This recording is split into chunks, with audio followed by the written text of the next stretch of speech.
Oke, salam dan salam sejahtera. Dan pencerahan saya adalah berkenaan dengan politik negara kita ini. Yang mana saya lihat tren politik negara kita ini, yang mana Pakatan Harapan sebenarnya adalah yang terbaik buat masa ini. Cuma pemimpin kita yang ada dalam Pakatan Harapan ini, yang mana saya sebagai rakyat lihat, mengikut tren daripada pihak sebelah sana.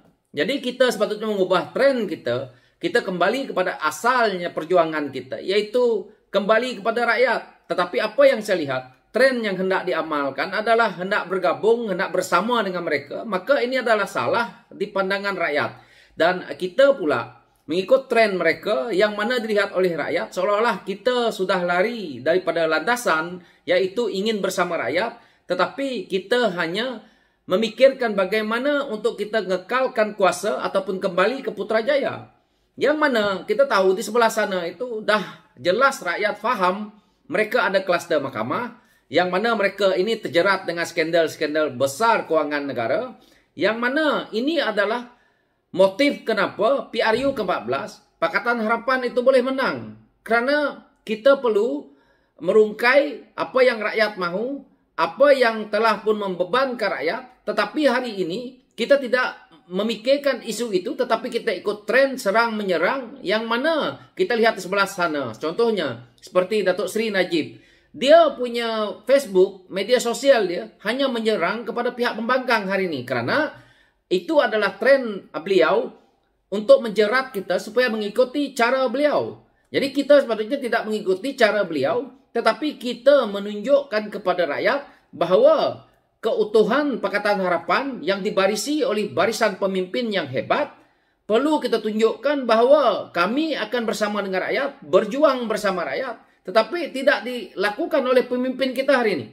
Yang jelas rakyat dengar hari ini, pemimpin kita sibuk hendak membuat gabungan kemah besar. Jadi ini sepatutnya pemimpin kita perlu ubah, yang mana saya sebagai rakyat lihat, sayang kalau kita tidak melakukan perubahan ini secara drastik sebelum PRU ke-15 ini.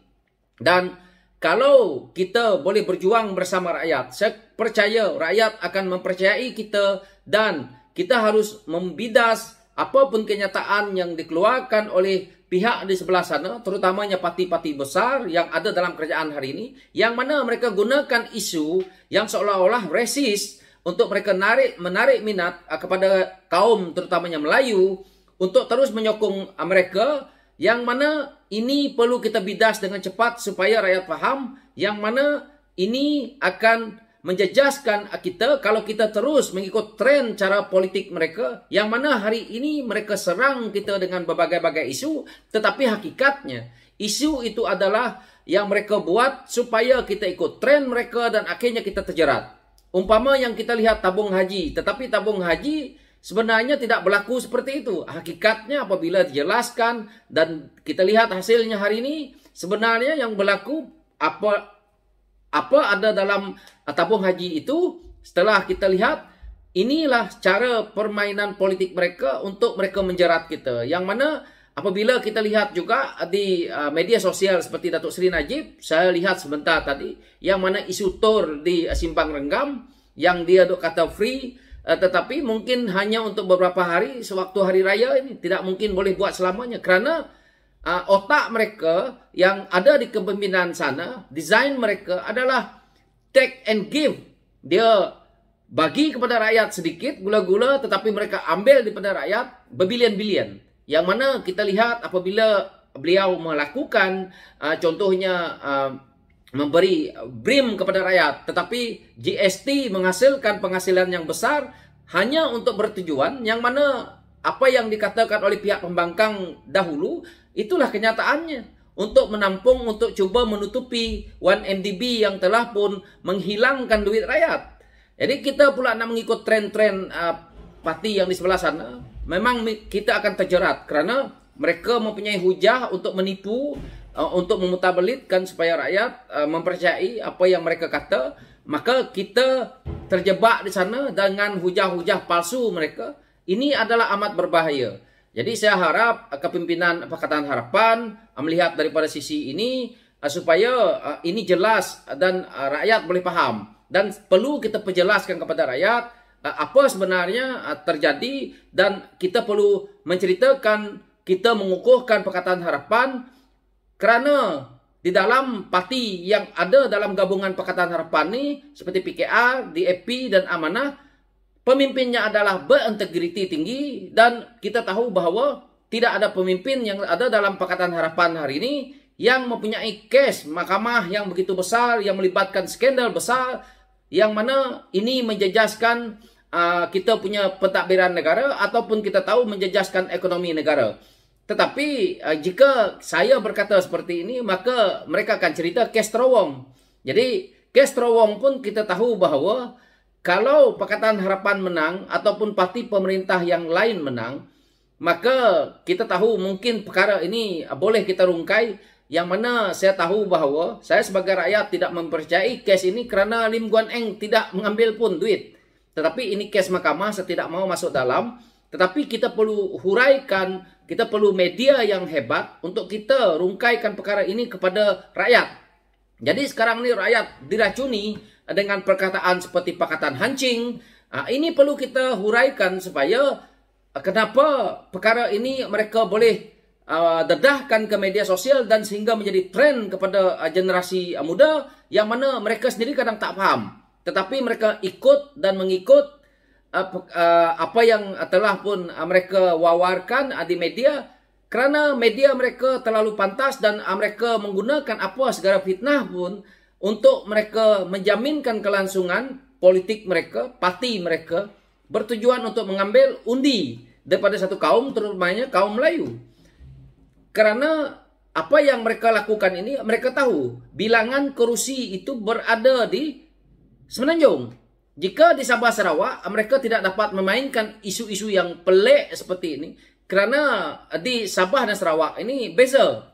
Jadi di Sabah dan Sarawak, kalau kita lihat parti yang menjurus kepada menyokong kerajaan yang ada hari ini, yaitu GPS, mereka juga tidak berani memainkan isu-isu yang seperti mana di Semenanjung. Kerana mereka takut bahawa majoriti yang ada di sana, di Sabah dan Sarawak ini tadi, berlainan.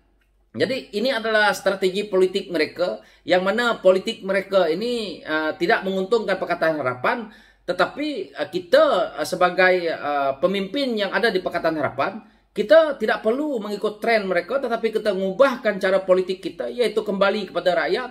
Dan kita boleh menceritakan ataupun menstrukturkan dengan bukti-bukti bahawa kita kembali kepada rakyat dan setia kepada rakyat dan berjuang bersama rakyat. Maka saya percaya dengan isu-isu kemiskinan, isu-isu yang berlaku, maka saya rasa rakyat akan kembali kepada kita, yang mana di PRU ke-14, rakyat tidak menghiraukan BRIM yang diberi oleh Datuk Seri Najib sewaktu menjadi Perdana Menteri. Tetapi rakyat ambil BRIM itu kerana rakyat sudah faham bahawa mereka memberi tetapi mencuri lagi. Jadi hari ini sepatutnya kita buat seperti itu, kembali ke arah itu, yang mana apa yang mereka buat sebenarnya take and give, yang mana kita tahu ekonomi hari ini begitu parah, ekonomi negara kita, ekonomi rakyat, yang mana kita tahu kita dibelenggu dengan inflasi yang begitu teruk, harga barang ni yang begitu mendadak naiknya. Ini sepatutnya kita huraikan kepada rakyat, yang mana apa kita punya hala tuju, apa kita punya perjuangan Pakatan Harapan ini, yang mana apabila rakyat mendengar, dan inilah yang boleh membuatkan rakyat kembali menyokong kita, kerana rakyat masih yakin kepada parti kita, kepada gabungan Pakatan Harapan ini, bahawa pemimpin yang ada di dalam Pakatan Harapan yang ada hari ini adalah mereka-mereka yang betul-betul setia kepada rakyat, kerana rakyat lihat mereka tidak lompat, mereka tidak melakukan sabotaj, tetapi mereka setia dan mereka kekal sanggup untuk menjadi pembangkang demi untuk rakyat, dan mereka kekal dengan perjuangan yang ada. Jadi saya rasa itu adalah rempahnya untuk kita bersama kembali, dan tidak perlu lagi memikirkan soal kemah besar, kerana kalau dilihat oleh rakyat bahawa pergabungan itu tidak cantik, dan kita tahu tidak naklah rakyat ini melihat kita ini sebagai seorang pemimpin masih orang-orang yang sama. Dan satu hal lagi, mereka-mereka ini tadi kata-kata yang ada, serta tokoh-tokoh politik yang masih orang lama, yang masih juga mereka orang-orang kayangan, masih juga mereka ni menutupi ataupun bersama dengan kapitalis yang ada di belakang. Maka ini tidak dikehendaki rakyat sebenarnya. Rakyat hari ini tidaklah bodoh. Rakyat hari ini lebih kepada politik yang seperti saya anak muda memahami. Dan kita tahu politik kita ini banyak kepada mereka-mereka golongan bangsawan, mereka-mereka yang melindungi kapitalis. Jadi ini adalah satu yang memang dah dilihat oleh rakyat hari ini. Jadi patutnya kita kembali dan kita akur dan kita minta maaf kepada rakyat, dan kita perlu menunjukkan bahawa kita perkukuhkan Pakatan Harapan demi untuk kita rakyat semula. Maka itu saja yang saya lihat rempahnya yang boleh menyelamatkan kita. Tidak ada yang lain, bukan pergabungan. Kita bergabung dengan 10 parti sekalipun, kalau rakyat tak suka maka kita tetap juga dihumban. Jadi pemimpin kita lebih baik bertindak hari ini, tidak perlu sombong bodoh, dengar pandangan rakyat, karena itulah rempahnya yang menjayakan. Dan kami rakyat inilah yang bakal mengundi, dan kami ini juga bakal memberi pengaruh pada yang lain untuk mengundi Anda sebagai pemimpin kami. So ini pencerahan saya, sekian, terima kasih.